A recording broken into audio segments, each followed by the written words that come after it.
monde, aujourd'hui je suis ravie de vous retrouver pour une vidéo littérature qui n'était absolument pas prévue, mais je viens de tomber sur une pépite littéraire. J'ai fini ce matin, je pense, l'un des meilleurs romans que j'ai lu en 2025, enfin à cheval avec 2024 évidemment, mais à mon avis ce sera une des meilleures lectures de 2025, un livre que je n'avais pas prévu de lire à l'origine. Et il s'agit de Martin Eden de Jack London. Pour la petite histoire, c'est un livre dont j'avais entendu parler en 2024 quand je passais l'agrégation. Au mois de mai 2024, j'ai un camarade qui lisait à côté de l'agrégation des livres pour lui, comme certains arrivent à le faire. Moi j'ai réussi à le faire à la fin parce que j'en avais marre de bosser que sur les livres qu'on nous imposait et qui sont bien, mais au bout d'un moment t'as envie de lire autre chose. Et donc lui, il était en train de lire Martin Eden de Jack London, ce bon pavé de 550 pages. Il en a parlé avec un autre camarade de promo qui l'avait déjà lu. Lorsqu'ils en parlaient, je me suis intéressée. Je leur ai demandé de quoi ça parlait et quel était le sujet et si c'était bien. Puisque je suis toujours très curieuse de la lecture des autres. Ils m'ont dit que c'était très bien, ils m'ont expliqué un peu l'histoire et ils m'ont dit « mais toi ça devrait te plaire ». Et effectivement, l'histoire me hypait pas mal, j'avais vraiment envie de le lire, sauf que bon, à quelques semaines des euros de l'agrégation, entamer un pavé de 550 pages, je sais pas si c'est la meilleure des idées. Quoique j'ai quand même lu Belle du Seigneur, plus de 1000 pages juste avant les euros. Mais bon, quand on aime, on ne compte pas. Et donc l'histoire était restée un peu dans les placards et au mois de novembre, donc pour mon anniversaire, l'ami en question qui avait lu Martin Eden m'offre ce joli volume, avec en plus un joli mot à l'entrée, dit j'espère que tu aimeras. On en avait parlé, donc je te l'offre. Moi j'étais très impatiente de le lire et je me suis dit au mois de décembre, enfin j'avais fini les lectures en cours et donc je me suis dit allez, go Martin Eden. J'ai été prise dedans, je dirais pas dès les premières pages, mais dès les premiers chapitres. C'était vraiment palpitant. J'avais vraiment envie à chaque fois de continuer. Je suis pas une lectrice qui lit vite et qui lit beaucoup d'un seul coup, mais là, ce roman, je l'ai torché en quelques semaines. Pour moi, c'est un exploit, hein. Un roman de 550 pages en quelques semaines, c'est un exploit. Je me faisais parfois 50 pages d'un seul coup, je me faisais des grosses sessions de lecture et j'ai vraiment adoré me plonger dans ce livre qui aborde énormément de sujets actuels, bien que ce livre parle de la société du 19e siècle aux États-Unis. Je vais vite fait présenter le livre. Alors il s'agit de littérature américaine, c'est pas forcément le genre de littérature dans lequel je vais me plonger. Je préfère la littérature française et quand il s'agit de lire de la littérature anglophone, je préfère davantage la littérature britannique. Et Jack London, je sais qu'il avait écrit Cro-Blanc, mais apparemment c'est pas trop le genre de livre qui me plaît. Martin Eden, eh bien, grosse surprise, Martin Eden, dont le nom d'ailleurs est très évocateur, Eden, et il me semble que dans les romans comme dans le théâtre, les noms sont hyper importants, et moi j'incite mes élèves vers de l'onomastique, c'est-à-dire étudier les noms propres, et ça nous dit beaucoup sur les personnages. Donc Martin Eden, c'est un personnage qui recherche finalement tout au long du livre un paradis. Je ne vais pas vous dire s'il le trouve à la fin, mais en tout cas, il y a cette recherche du paradis, et c'est un personnage qui au début est très naïf. Donc je l'ai lu dans sa version française, hein, je ne suis pas suffisamment calée en anglais pour pouvoir le lire dans sa version américaine. Si on fait un résumé de l'histoire, un personnage central qui est le personnage éponyme, à savoir Martin Eden, c'est à l'origine un marin. Donc je pense, il me semble que Jack London est aussi un marin et qu'après il est devenu écrivain. Et je pense qu'à travers Martin Eden, on peut reconnaître évidemment Jack London, même si toutes les idées de Martin Eden ne sont pas celles de Jack London. Jack London qui me semble était socialiste, parce qu'il y a toute une question politique dans ce livre, c'est un des grands thèmes on va dire, mais je reviendrai après sur les thèmes et les enjeux de ce roman. C'est l'histoire de Martin Eden qu'on découvre, au début de l'histoire il a 21 ans, et c'est un marin qui revient en fait d'une de ses périodes de navigation. Les marins à cette époque-là, quand ils faisaient un trajet, après ils avaient suffisamment d'argent pour vivre plusieurs semaines sur la terre ferme, voire plusieurs mois. Au tout début du livre, le livre s'ouvre, Martin Eden est invité par l'un des frères de la femme qu'il va aimer follement dans ce livre, à savoir Ruth. C'est un prénom américain, j'arrive pas à le prononcer, je trouve ce prénom laid, voilà, donc ne m'en voulez pas. Martin est invité chez ces gens de la haute parce qu'il a sauvé donc l'un des frères de Ruth. Lors d'un dîner, il la rencontre, il est subjugué par cette magnifique jeune femme qui a 3 ans de plus que lui, mais qui n'a jamais rien connu de la vie, de l'amour, et qui ne sait pas ce que c'est que le travail, puisque ses parents sont bourgeois et ont suffisamment d'argent pour vivre. Martin Eden, lui, est un homme mal dégrossi, qui n'a plus de parents, qui vit vraiment dans la classe sociale basse, très basse, hein. C'est un pauvre Martin Eden, même s'il a de quoi vivre et manger pendant plusieurs semaines après ses voyages en mer, il est quand même obligé de travailler. Et pourtant, il va tomber amoureux de cette fille de la bourgeoisie. Au début, les parents de Ruth se disent, bon, c'est une opportunité pour Ruth de découvrir la présence masculine, parce que c'est une fille qui n'est pas très sociable, ou en tout cas qui ne connaît rien aux choses de l'amour. Donc ses parents se disent, bon, ça fera une bonne introduction, même si ce Martin Eden n'est pas un homme fréquentable, on s'en débarrassera en temps voulu. Sauf que voilà, Martin Eden, il tombe follement amoureux de Ruth, et Ruth, sans le savoir, tombe également amoureuse de cet homme rustre, mais qui pourtant exerce une attraction sur elle. Au contact de Ruth, Martin va découvrir la culture, va découvrir l'élégance, va découvrir l'art de parler, et il va vouloir se cultiver pour se mettre au niveau de Ruth et pouvoir la conquérir. C'est à ce moment-là que Martin Eden débute une véritable ascension, non pas sociale, mais culturelle. Il va se cultiver, il va lire énormément, il voudra faire des études pour se mettre au niveau de Ruth, qui est étudiante en lettres. Ils vont avoir des débats littéraires, il va se passionner pour tout un tas de choses. Vraiment, c'est quelqu'un de très curieux. Et c'est à ce moment-là qu'on comprend que Martin Eden est, au-delà de sa condition, quelqu'un de très intelligent, qui a en fait des capacités. Le problème, c'est qu'au bout de ces quelques semaines sur la terre ferme, il a épuisé tout son argent et doit retourner travailler en mer. Et c'est à ce moment-là qu'il décide qu'il va devenir écrivain pour gagner sa vie et mériter de se marier avec Ruth. À partir de ce moment-là, c'est une idée qui ne le lâchera plus, il n'en démordra plus, et son but, il a un unique but dans la vie qui est rattaché à un second but, on va dire, c'est devenir un écrivain à succès pour pouvoir épouser Ruth. Et tout le roman, c'est l'histoire de son travail acharné pour devenir écrivain dans un monde où ce sont seulement des écrivains de pacotille, de la littérature alimentaire qui survit, que les journaux cherchent. Vous savez, c'est la fameuse époque des romans feuilletons dans les journaux, des petites nouvelles, des petites historiettes, comme on a eu en France finalement, avec des Maupassant, avec des Eugène Sue, avec des Balzac, qui sont finalement devenus des auteurs à succès par la suite, mais à cette époque-là, c'était vraiment très rude de se faire publier, enfin à cette époque-là, toujours comme aujourd'hui. Ça, c'est un thème, un grand enjeu de ce roman, c'est le caractère impitoyable du monde de l'édition, que ce soit à cette époque ou encore aujourd'hui à la nôtre, et surtout le fait que ce qui se fait publier n'est pas forcément ce qui a la plus grande qualité littéraire, mais ce qui va plaire le plus au public.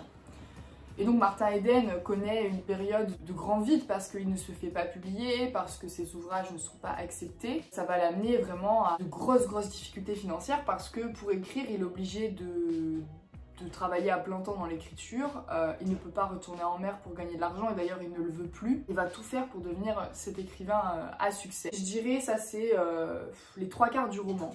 Et au dernier quart, il y a un tournant parce que en plus de ça, il va se mêler à des affaires politiques. On est dans un moment de tension politique entre les conservateurs et les socialistes. Socialistes très mal appréciés par la société bourgeoise, donc la famille de Ruth. Et Martin Eden, lui, on ne sait pas trop qui il est. Il se revendique comme un conservateur, mais en même temps, il a des idées socialistes. Et justement, je trouve que Jack London, bien qu'il ait lui-même des opinions à ce sujet-là, ménage subtilement l'indécision. On ne sait pas vraiment finalement qui est le Martin Eden politique. Et c'est ce qui va lui porter préjudice à la fin du roman. Il va susciter la honte de Ruth parce qu'ils s'étaient fiancés, ils avaient quand même réussi à se fiancer entre temps, même si la famille n'était pas d'accord, ils s'étaient fiancés et puis la famille avait fait bon gré mal gré. Mais là vraiment, ils sont obligés de rompre les fiançailles aux 3/4 du roman parce que Martin Eden ne s'est pas bien comporté et il a reçu l'opprobre public. À partir de ce moment-là, Martin Eden n'a plus de but dans sa vie parce que s'il voulait écrire, c'était pour l'amour de Ruth et c'était pour rien d'autre au monde. Et là, il se rend compte que Ruth n'est pas digne de son amour parce qu'elle le rejette pour des pseudo-rumeurs politiques, elle le rejette parce qu'il n'a pas une situation, c'est un mot qu'elle emploie beaucoup, et parce qu'il se commet dans des petites écrivailleries, on va dire, dans de la petite littérature, sans que ça lui apporte de succès et de renommée. C'est précisément à ce moment où il perd tout espoir, où il perd le goût finalement à la vie, à l'écriture et à l'amour, que la réussite va venir. Puisqu'en fait, il va publier chez un éditeur, une maison d'édition va accepter un de ses décès qui va se vendre contre toute attente super bien. Et ensuite, évidemment, les éditeurs vont vouloir éditer tous ses livres parce qu'il a écrit énormément pendant cette période de temps. Il a écrit des nouvelles, des poèmes, même une pièce de théâtre ratée, mais ils vont même la publier. Enfin, ils vont tout publier parce que Martin Eden devient une célébrité, devient un écrivain à succès. Alors c'est la partie du roman que je trouve à la fois super bien parce que c'est ce qu'on attend pendant tout le roman, mais à la fois peu convaincante parce que tout se passe très vite dans un très court laps de temps. J'ai l'impression que c'est comme les saisons 7 et 8 de Game of Thrones, c'est-à-dire qu'on a attendu pendant 6 saisons avant qu'il se passe un truc de dingue et qu'il y ait une solution. Et tout arrive dans les 2 dernières saisons, mais en fait, on a l'impression que ça arrive comme par magie et il n'y a pas le temps que ça s'installe véritablement. Donc ce succès est très soudain, mais Martin Eden n'a déjà plus goût à rien du tout. Donc ce succès, voilà, il va devenir très riche, il va donner son argent à droite et à gauche, mais lui, il s'en fout maintenant. Tout ce dont il a rêvé pendant des années, il s'en fout. Et ce qui va encore plus l'énerver, bien tous les gens qui l'avaient renié auparavant lorsqu'il ne gagnait pas d'argent et qu'il n'était pas célèbre, tous ces gens-là, donc la famille de Ruth, mais aussi plein d'autres personnes issues de la société bourgeoise, eh bien, vont subitement se retourner vers lui et lui proposer tout un tas de dîners, tout un tas d'événements, et vraiment Martin Eden va devenir la célébrité de la ville d'Auckland. C'est à ce moment-là qu'il se rend compte de la profonde injustice, enfin je sais pas si on peut parler d'injustice, mais en tout cas du profond paradoxe qui habite cette société. C'est une société hypocrite qui ne juge que par la situation et par l'argent.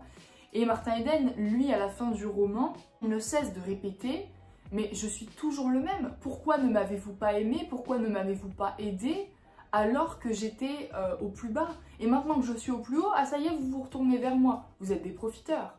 Et je trouve que cette idée-là est toujours valable aujourd'hui, c'est-à-dire qu'on va aider une personne, ou on va se montrer favorable envers une personne lorsque cette personne peut nous apporter quelque chose. Ça devient même une mode, dit Martin Eden dans le roman, d'inviter Martin Eden à dîner. Et finalement, lui, il ne se satisfait pas de tous ces plaisirs qu'il aurait grandement appréciés il y a quelques années plus tôt. Il n'a plus goût à rien. Alors je ne vous dévoile pas la fin du roman qui m'a fait littéralement chialer toutes les larmes de mon corps. Donc voilà pour, on va dire, un gros résumé. Il y a plein de petits éléments, de personnages dont je vous ai pas parlé mais qui sont intéressants. Il y a Joe par exemple, le blanchisseur, un garçon avec qui il va travailler pendant des semaines dans une blanchisserie où il va travailler comme un forçat. Ça va être vraiment une des pires périodes de sa vie. Il va y avoir Rhys Sanden, un intellectuel qui va encourager Martin à publier, enfin qui va encourager Martin plutôt en lui disant que ce qu'il écrit c'est très bien alors que personne ne trouve que c'est très bien. Les 2 sœurs de Martin, donc Gertrude et Marianne qui vivent avec des hommes qui détestent Martin mais qui vont accueillir Martin bien volontiers à la fin du livre lorsqu'il sera un écrivain à succès évidemment. Il y a Lizzie Connolly qui est une jeune fille de la basse classe sociale qui se trouve au début du livre et à la fin du livre et qui va vraiment avoir de l'amour sincère pour Martin, le pendant inverse de Ruth, la bourgeoise. Il y a plein d'autres personnages qui gravitent autour de Martin Eden, même si c'est pas un roman avec un personnel romanesque foisonnant.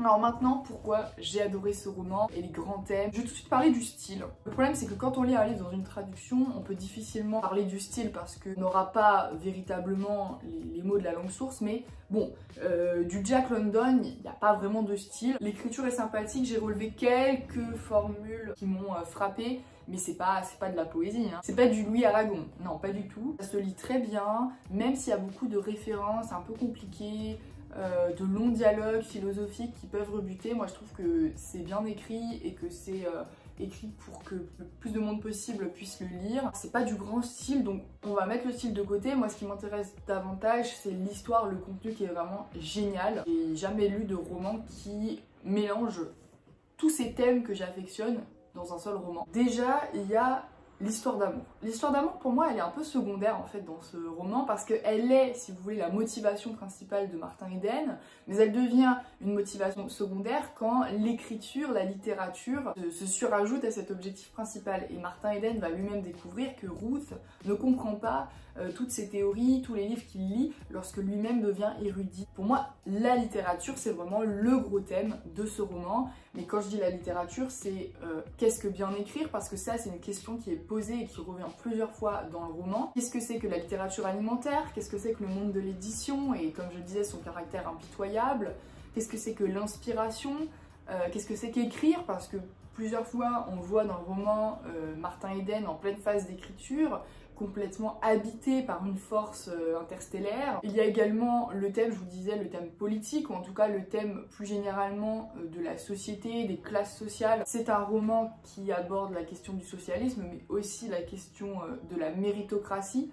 Il me semble que ce roman est un roman de la méritocratie vraiment, mais une méritocratie désabusée, dans la complète désillusion. Je pense que là où Jack London réussit un coup de force, c'est que sous des devants conservateurs, parce que son personnage de Martin Eden, je trouve plutôt conservateur que socialiste finalement, sous des devants conservateurs, il arrive à mettre une morale socialiste sur le caractère impitoyable de la société, son hypocrisie, et puis les ravages aussi du capitalisme, parce que on croise énormément de personnages dans ce roman qui vivent dans une grande pauvreté. On se rend pas compte, nous qui vivons dans un confort aujourd'hui, même en étant de classe moyenne, mais les gens de la classe moyenne ou de la classe basse à cette époque, ils vivaient pas dans notre confort. Enfin, je veux dire, ils vivaient au jour le jour, ils remplissaient la gamelle à coût de 50 cents ou de 25 cents. Il est énormément question d'argent dans ce roman, il y a toutes les données chiffrées. Il me semble que le dollar, puisque tout est en dollars, mais le dollar à cette époque avait une beaucoup plus grande valeur qu'aujourd'hui. Par exemple, un dollar à l'époque c'était énorme. Énormément question d'argent et les données chiffrées reviennent et je pense que c'est un choix de l'auteur pour montrer que vraiment la vie pour les gens de cette condition à cette époque-là tient vraiment au centime près.